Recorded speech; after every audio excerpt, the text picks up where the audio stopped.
I think that's going to work out too, but it's so many people have been killed. The big thing with that one is far more people are dead than have been reported in the Ukraine, Russia. Many, many more people. A building falls down, they say nobody was hurt. You know, so what does unconditional surrender mean? Well, you know what it means. Unconditional. Can you explain it for those who don't? Two very simple words. Very simple. Unconditional surrender. That means I've had it. Okay, I've had it. I give up. No more.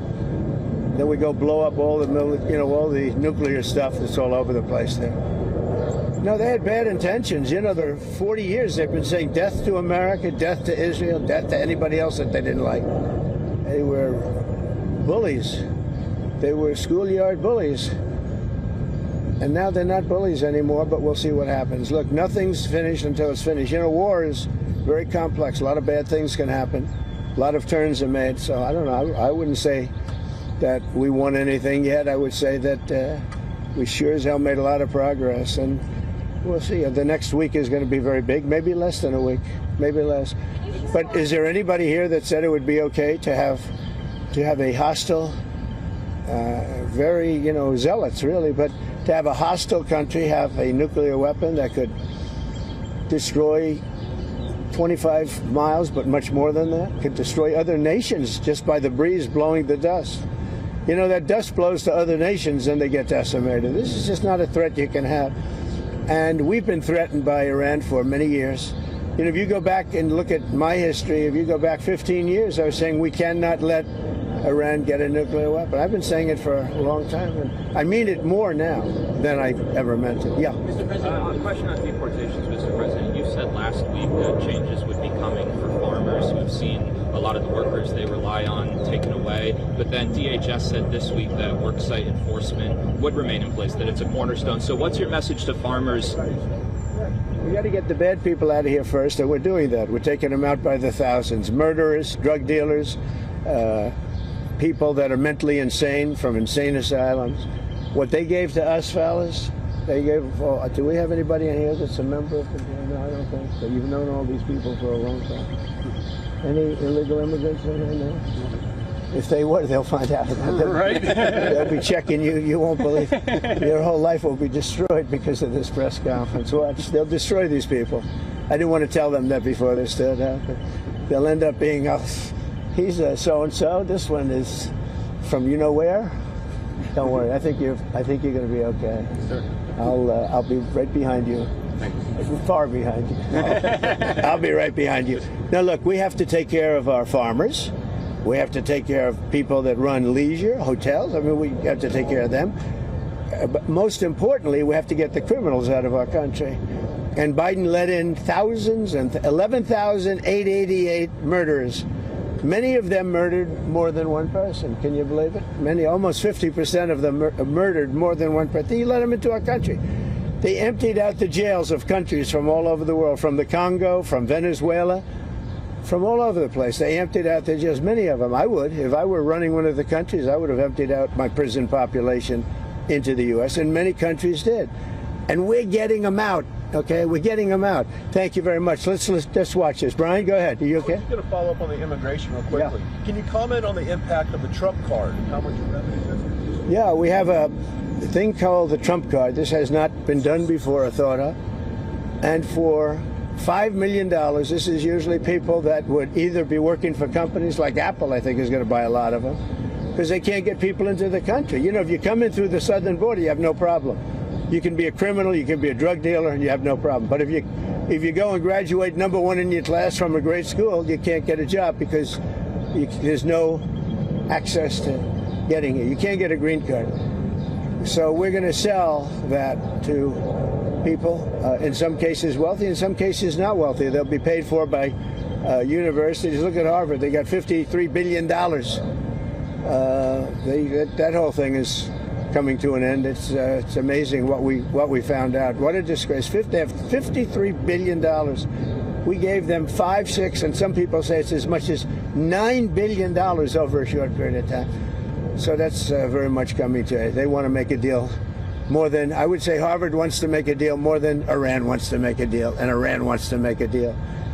I mean, a lot of things, look, a lot of things are happening on a lot of fronts, Brian. A lot of good things are happening. And frankly, you know, it's a little bit of a, as we used to say liberal, now they say progressive. I use the word liberal. Progressive's too nice a word because they're destroying the country. They're really destroying these liberal politicians are destroying our country. Look what they've done during Biden's 4 years. I mean, we're working on, I mean, so much of our effort goes to getting people out of the country that should have never been here in the first place. What he's done to this country, it's not him. He had no idea what was going on. Everybody knows that. It's other people. It's Lisa and this one and that, all these people, all this scum that was around the Oval, you know, the Oval Office or around the beautiful Resolute desk telling this guy, here, do this, do that, and not even telling him. They just go over to the auto pen and sign whatever the hell they wanted to sign. Because say what you want about Biden, he wasn't for open borders. He wasn't for transgender for everybody. He wasn't for men playing in women's sports. But he has no idea what the hell, he has no idea. And they were very upset. They wanted Bernie Sanders. And after about a week of this guy, they said, wait a minute, we just hit gold. This guy has no clue. He'll do anything we tell him. And then they realized they don't even have to get permission. They just go up to the auto pen. That's a subversion. That's a takeover of our government. And you people ought to start looking at it. That's a takeover. Not only did they cheat, I guess you saw yesterday came out with China and the license plates. Tens of thousands of cards. They used those cards to vote on the second election, my second, the one 2020. Because as everybody here knows, I won that election by a lot. But the only good thing I can say is this is a much more historic term than I think I could have had as a second term. This is a much more historic election. And now we're going to put up a beautiful flagpole, and we're going to put up a flag. And I hope you enjoy it. And let's see how real people work. These are real people. You're not real people. Your job is too easy. Okay? Thank you very much. President, how tall is the flagpole? Close to 100 feet. Real quick on Pakistan, sir. You have a meeting today with the Pakistani Army Chief of Staff. What are you looking forward to achieving diplomatically? Well, I stopped a war between Pakistan. I love Pakistan. I think Modi is a fantastic man. I spoke to him last night. We're going to make a trade deal with Modi of India. But I stopped the war between Pakistan and India. This man was extremely influential in stopping it from the Pakistan side, Modi from the India side, and others. And they were going at it, and they're both nuclear countries. I got it stopped. I don't think I had one story. Did I have one story written about it? I stopped a war between two major nations, major nuclear nations. I don't think I had a story written about it, but that's okay. You know why? The people know. The people know. Did anybody write that story about the war? Did anybody? Did you write it? Oh, did you write it? You wrote it. These fellas have asked you to get more Adjustments that need to be made for Marine One departures and arrivals? No, we put it so that Marine One is very far away. We did it in conjunction with the Air Force, with everybody, and everybody signed off on it. Now we have to have it far away. It's very far from Marine One's out there. It's out in the field. So you have to have a certain distance. We're about 3 times that distance. Okay? Thank you very much, everybody. Can you hear what you told Prime Minister Netanyahu about getting involved? Decode what the U.S. president has said there. Our correspondent Susan Tehrani is now joining us live. Susan, Trump has said that Iran has reached out, and then he says it is too late for any kind of talking. Tell us more. What is he indicating at? Yeah, well, President Trump was very clear that he didn't want to lay his cards out in front of the cameras at this point. It was interesting that he was in such good spirits for that pole installing ceremony that he was initially there for. He had the construction workers behind him, but of course the conversations and questions quickly turned to the conflict between Iran and Israel.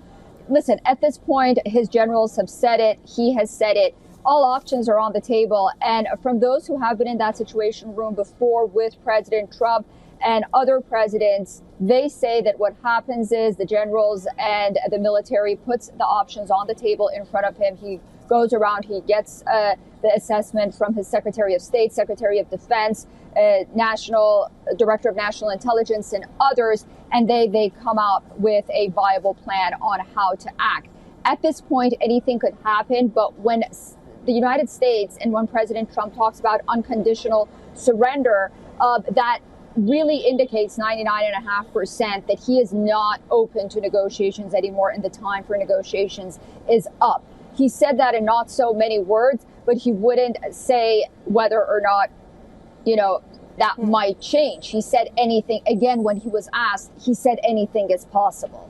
But from his entire mannerism and what we just heard from him, it really doesn't appear that there's going to be some kind of negotiated settlement between Iran and the United States regarding Iran's nuclear program. He called them schoolyard bullies, and he said Iran is in a lot of trouble. He said the next week is going to be very important, and then he said maybe less than a week.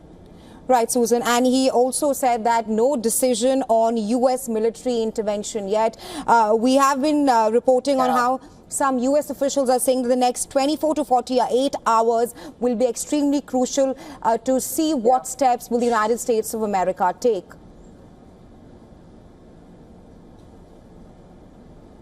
Yeah, we have heard those, and some analysts were pointing to the fact that the U.S. Embassy in Jerusalem is closed from Wednesday, which is today, to Friday for this 48-hour period. I mean, if we're reading through the tea leaves, that may be an indication of what's to come. But one thing is for sure, many analysts here believe, first of all, although there is no appetite for any kind of prolonged military involvement, boots on the ground on the part of the United States in this conflict, 73% of Americans still say Iran cannot have a nuclear weapon. And I think that's why time and again you see President Trump maybe swaying back and forth on different issues when it comes to this conflict, but he tries to be very adamant in pressing that message. And that's the message that Iran cannot have a nuclear weapon. But again, it's very fluid. It would be premature to really predict what would happen right now and when it would happen. But all indications, even the military personnel and the aircraft that's being deployed to the Middle East region and American bases, indicates that something big is going to come soon. Right, Susan. Thank you so much for joining us on the show with the latest on Trump's big statement on Iran.